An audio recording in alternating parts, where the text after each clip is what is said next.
আসসালামু আলাইকুম। আজকে আমরা জিরান পার্টিসিপল ইনফিনিটিভ পড়ব। প্রথমত হচ্ছে ভার্বের প্রকারভেদটা জেনে নিই। ভার্ব হচ্ছে দুই প্রকার। প্রথম হচ্ছে এই ফাইনিট ভার্ব আর হচ্ছে একটা নন ফাইনিট ভার্ব।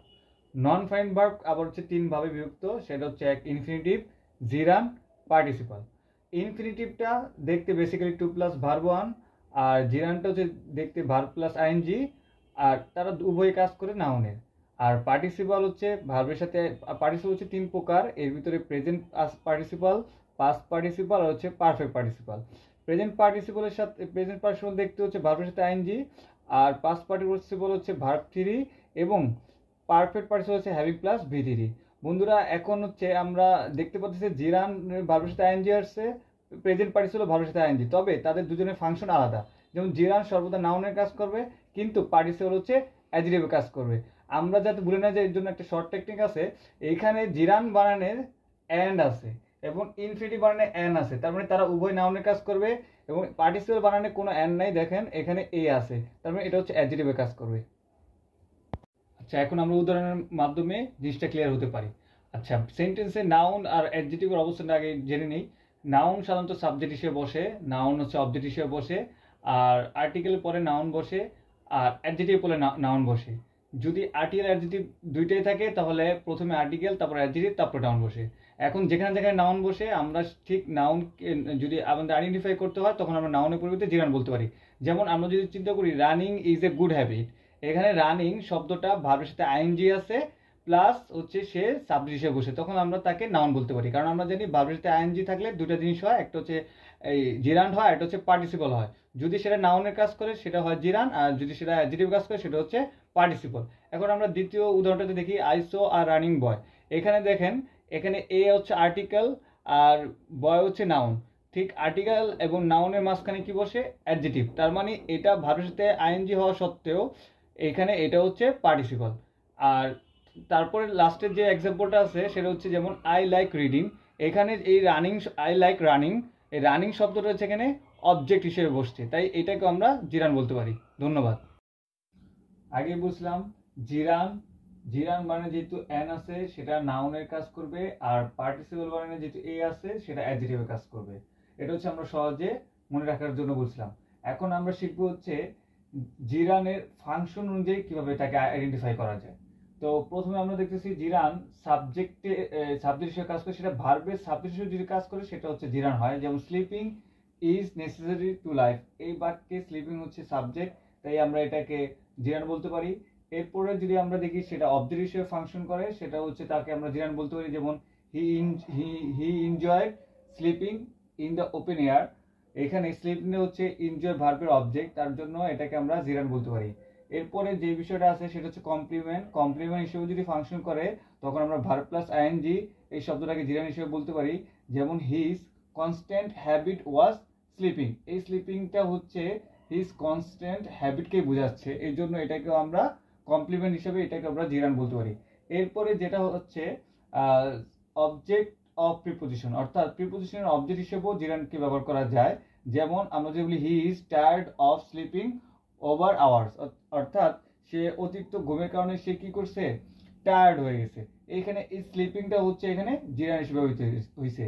তারপরে সর্বশেষ যে বাক্যটি আছে সেটা হচ্ছে পজিটিভ ক্ষেত্রে। আমরা জানি পজিটিভের কেজের ক্ষেত্র কি জিরান হিসেবে ব্যবহার করা যায়। যেমন I asked favour of your granting my prayer, এখানে এই ইউরটা হচ্ছে পজিটিভ ওয়ার্ড, এটাকে পজিটিভ অ্যাডজেক্টিভ বলা যেতে পারে। এই পজিটিভ অ্যাডজেক্টিভ পরে জিরান বসে। ধন্যবাদ। জিরানের ফাংশনগুলো আমরা সহজে বোঝার ক্ষেত্রে এটাকে আমরা একটু টেকনিকে মনে রাখতে পারি, সেটা হচ্ছে সোক অফ। সোক অফ মানে হচ্ছে এস হচ্ছে সাবজেক্ট হিসেবে জিরান, ওতে অবজেক্ট হিসেবে জিরান, সিতে হচ্ছে কমপ্লিমেন্ট হিসেবে জিরান, অ্যান্ড ওপি হচ্ছে অবজেক্ট অফ প্রিপোজিশন হিসেবে জিরান। ধন্যবাদ। আসসালামু আলাইকুম। আজকে আমরা পার্টিসিপল কেউ আইডেন্টিফাই করতে হয় সেটা আমরা জানবো। আচ্ছা, প্রথমে বলে রাখি পার্টিসিপল হচ্ছে মানে অ্যাডজেক্টিভের একটা রূপ, অর্থাৎ পার্টিসিপল ইকুয়াল টু অ্যাডজেক্টিভ। এখন আমরা যদি সেন্টেন্সে অ্যাডজেক্টিভ কোথায় বসে এটা যদি বুঝতে পারি তাহলে আমরা সহজে এটা পার্টিসিপলকে আইডেন্টিফাই করতে পারবো। তো প্রথমে দেখি আমরা অ্যাডজেক্টিভ আর্টিকেল এবং নাউনের মাঝখানে বসে। তার মানে এখানে দেখেন যখন আমরা বলছি এ রোলিং স্টোন গেদার্স নো মাস, এইখানে এই রোলিংটা হচ্ছে একটা পার্টিসিপল, কারণ এর আগে রয়েছে আর্টিকেল এবং শেষে মানে এর পরবর্তীতে রয়েছে কি একটা নাউন, তার মানে এটাকে আমরা পার্টিসিপল বলতে পারি। তারপরে দেখেন যদি অ্যাডজেক্টিভ আর নাউন অর্থাৎ দুইটা ওয়ার্ড থাকলে প্রথমটা হবে অ্যাডজেক্টিভ, পরেরটা সাধারণত নাউন হয়। যেমন আমি যদি বলি ব্লু ইজ রানিং কালার, এখানে কালারটা হচ্ছে নাউন, তার মানে এর আগে ওয়ার্ডটা অবশ্যই অ্যাডজেক্টিভ হবে, তখন আমরা এটাকেও একটা পার্টিসিপল বলতে পারি। এরপরে অ্যাডজেক্টিভের যে তিনটা ফর্ম আছে পজিটিভ, কম্পারেটিভ, সুপারলেটিভ ডিগ্রি, সেই ক্ষেত্রে আমরা কি পার্টিসিপল ব্যবহার দেখতে পারি। যখন আমরা বলি this is the most highlighted term, এখানে মোস্ট হচ্ছে একটি সুপারলেটিভ ডিগ্রির ডিটারমাইনার এবং এর পরবর্তী যে ওয়ার্ডটা আছে সেটা হচ্ছে একটা পার্টিসিপল, কারণ এখানে এটা অ্যাডজেক্টিভ হিসেবে ব্যবহৃত হয়েছে। আচ্ছা, এখন যেটা সর্বশেষ 4 নম্বর যে বিষয়টা আছে, অ্যাডভার্বের পরও কিন্তু অ্যাডজেক্টিভ ব্যবহৃত হয়, অর্থাৎ অ্যাডভার্বটা যখন অ্যাডজেক্টিভকে মডিফাই করে তখনও এই অ্যাডজেক্টিভটাকে আমরা পার্টিসিপল বলতে পারি। যেমন যদি বলি frankly speaking, he is not honest, এখানে স্পিকিংটাকে মডিফাই করতেছে ফ্রাঙ্কলি, মানে স্পিকিং সম্পর্কে ফ্রাঙ্কলি তথ্য দিচ্ছে, তাই এটা হচ্ছে ফ্রাঙ্কলি হচ্ছে অ্যাডভার্ব এবং স্পিকিংটা হচ্ছে অ্যাডজেক্টিভ, তাই এটাকেও আমরা কি বলতে পারি, একটা পার্টিসিপল বলতে পারি। এখন আমরা শিখবো হচ্ছে পার্টিসিপলের নাম ভেদে, অর্থাৎ পার্টিসিপলের যে তিনটা প্রকার রয়েছে প্রেজেন্ট, পাস্ট, পারফেক্ট, সেই অনুযায়ী এখন আমরা আইডেন্টিফাই করার চেষ্টা করব। যেহেতু আমরা জানি প্রেজেন্ট পার্টিসিপল সবসময় ভার্বের সাথে আইএনজি বলতে বোঝায়, পাস্ট পার্টিসিপল হচ্ছে ভার্বের থার্ড ফর্ম, যেটা ভার্বের থার্ড ফর্ম বা ভার্বের পাস্ট পার্টিসিপল ফর্ম বলতে পারি। আর পারফেক্ট পার্টিসিপল যেটা হচ্ছে হ্যাভিং প্লাস ভি3 অথবা হ্যাভিং প্লাস ভার্বের পাস্ট পার্টিসিপল। তো প্রথমে আমরা দেখি এই সেন্টেন্সে hearing the news I was shocked, এখানে হিয়ারিং হচ্ছে একটা অ্যাডজেক্টিভ অথবা পার্টিসিপল, তাই যেহেতু হিয়ারিং এর সাথে অর্থাৎ আইএনজি আছে শেষে, এটাকে আমরা প্রেজেন্ট পার্টিসিপল বলতে পারি। আর এ লস্ট অপরচুনিটি, আমরা আগে বলছি যে আর্টিকেল এবং নাউনের মাঝখানে কি বসে, অ্যাডজেক্টিভ, অর্থাৎ এটাও একটা পার্টিসিপল, যেহেতু এখানে ভার্বের পাস্ট পার্টিসিপল ফর্ম আছে তাই এটাকে আমরা পাস্ট পার্টিসিপল বলতে পারি। আর সর্বশেষ যেটা রয়েছে সেটা হচ্ছে পারফেক্ট পার্টিসিপল। আমরা যে পারফেক্ট পার্টিসিপল সবসময় হ্যাভিং এর পরে ভার্বের পাস্ট পার্টিসিপল ফর্ম বসে, এখানে বলছে having rested a while we continued hour journey, অর্থাৎ হ্যাভিং এর পরে কি রয়েছে, ভি3, তাই এটাকে আমরা কি বলতে পারি, পাস্ট পার্টিসিপল, পারফেক্ট পার্টিসিপল। আরও কিছু উদাহরণের মাধ্যমে আমরা ডিটারমিনেন্ট পার্টিসিপলের কনফিউশন দূর করতে পারি। যেমন আমরা প্রথম সেন্টেন্স যদি খেয়াল করি, he is fond of playing cricket, playing cricket হচ্ছে প্রিপোজিশনের অবজেক্ট হিসেবে ব্যবহৃত হচ্ছে, তার জন্য আমরা এটাকে জিরান বলতে পারি। ঠিক একই ওয়ার্ড যদি আমরা পার্টিসিপল ব্যবহার করি তাহলে কীভাবে হতে পারে, সেটা হচ্ছে playing cricket he spent most time, এখানে প্লেইং ক্রিকেট হচ্ছে হি সম্বন্ধে তথ্য দিচ্ছে, অর্থাৎ মানে ক্রিকেট খেলে সে কি অনেক সময় নষ্ট করে, এই যে তার সম্বন্ধে যে তথ্য দিছে এই জন্য এটাকে আমরা কি বলতে পারি, অ্যাডজেক্টিভ। আর অ্যাডজেক্টিভ আমরা জানি কি সেটা হচ্ছে পার্টিসিপল কাজ করে। এরপরে দ্বিতীয় নম্বর এক্সাম্পলে দেখতে পারি আমরা the old man is tired of walking, এখানে ওয়াকিংটা হচ্ছে প্রিপোজিশন অবজেক্ট, মানে প্রিপোজিশনের পরে জিরান বসে, তার জন্য আমরা এটাকে জিরান বলতে পারি।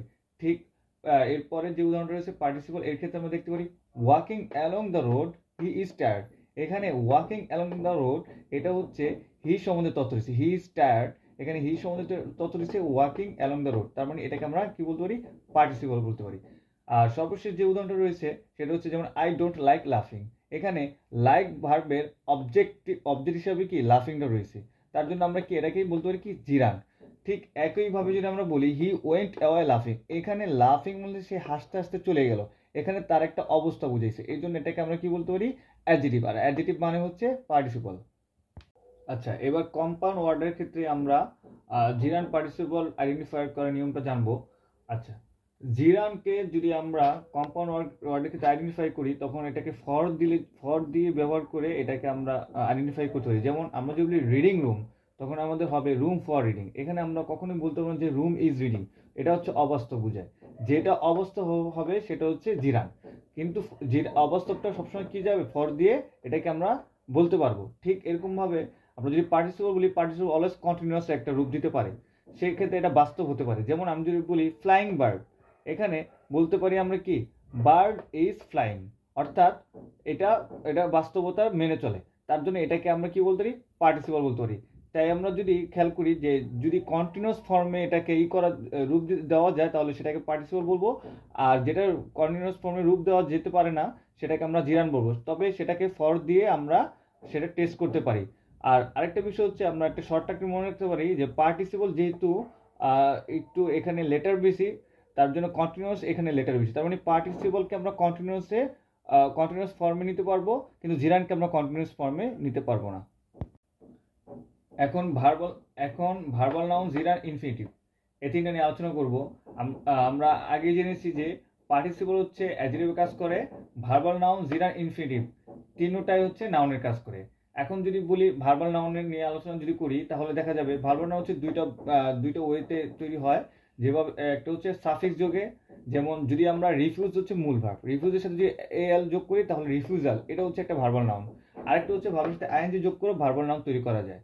সেক্ষেত্রে দা এবং অফের মাঝখানে যদি ভার্বের সাথে আইএনজি থাকে তখন আমরা নির্দ্বিধায় তাকে আমরা ভার্বাল নাউন বলতে পারি। যেমন the moving of the snake made us shock, এখানে এই মুভিংটা হচ্ছে একটা ভার্বাল নাউন।